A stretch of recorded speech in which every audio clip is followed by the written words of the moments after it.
I was reading a book called Zen and the Art of Motorcycle Maintenance by Robert M. Pirsig. And it's a fascinating book. It's quite complicated. But near the end of the book, I came across this passage. The Greeks called it enthusiasmos, the root of enthusiasm, which means literally filled with theos, or God, or quality. See how that fits? A person filled with gumption doesn't sit around dissipating and stewing about things. He's at the front of the train of his own awareness, watching to see what's up the track and meeting it when it comes. That's gumption. If you know anything about the state of mind called flow, you'll recognize that what the author is talking about here is flow. If you don't know what flow is, quick pause the video and go down to the description and read about flow, and then come back and finish the video.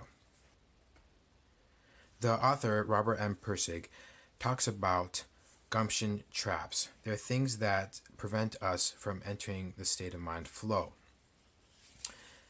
And he talks about one of the most prevalent of the traps, called value rigidity.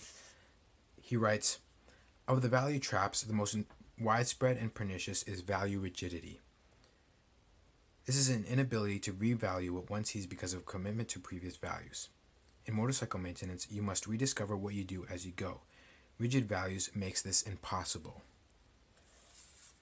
He further writes on ways to get out of this gumption trap called value rigidity. He says, "What you have to do if you get caught in this gumption trap of value rigidity is slow down. You're going to have to slow down anyway, whether you want to or not, but slow down deliberately and go over ground that you've been over before to see if the things you thought were important were really important, and to, well, just stare at the machine. There's nothing wrong with that. Just live with it for a while. You have to slow down and rearrange your values." I'll give you an example with work.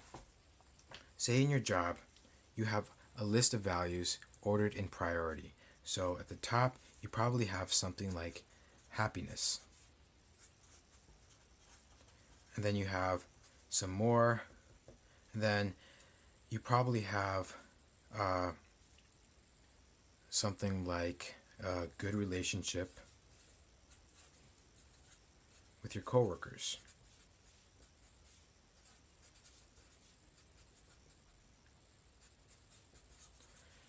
And then maybe here you have good work. So work that you believe in, that is really good for the world. And in your job, you have all these things, right? You're happy, you're this, you're that, you have great relationships, and you're doing really good work. But let's say all your good relationships move on. They get a promotion or they find another job. And in their place come people that you do not like at all. You're no longer going to be happy because you don't have good relationships. But what the author talks about in this book is to re-question what your value priorities are and to reevaluate them. So if you want to stay in flow, if you don't want to get kicked out of it, and if you want to be happy in your work, what you need to do is you need to reorder your list of values. And at the top again is probably happiness. But what he says is to reorder them, and instead of putting good relationships next, you could put good work, because your work is still good. And then maybe way down on the list, then you can put good relationships. So if you reorder your values, you won't let this circumstance that was out of your control kick you out of flow, and you'll still be happy. A beautiful example of value rigidity is found in the story that the author writes about a little bit later. He talks about the monkey trap, which is a coconut filled with rice with a little hole in it, small enough for a monkey to put their hand in, but too small so that when the monkey grabs a handful of rice, it can't pull its hand out. He writes, "The monkey reaches in and is suddenly trapped by nothing more than his own value rigidity. He can't revalue the rice. He cannot see that freedom without rice is more valuable than capture with it." So if we go back to our example, you can see that in the case before he grabbed the rice, probably had something like happiness up here. And then here he probably had freedom. And here he had something like food. Because he values food more than freedom, he is going to get caught, he's going to get trapped, and he's probably going to get killed. So he'll lose his life. And then he won't be happy anymore.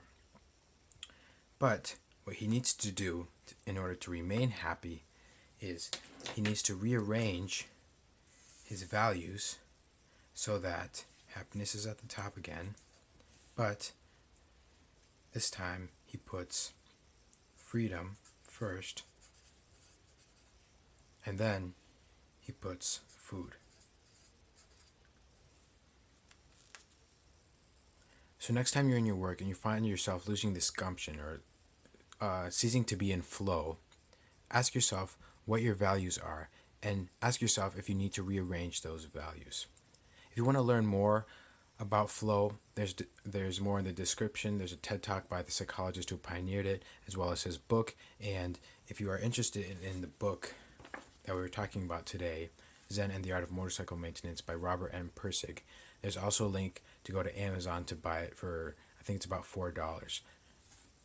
So give it a shot. It's a really awesome book.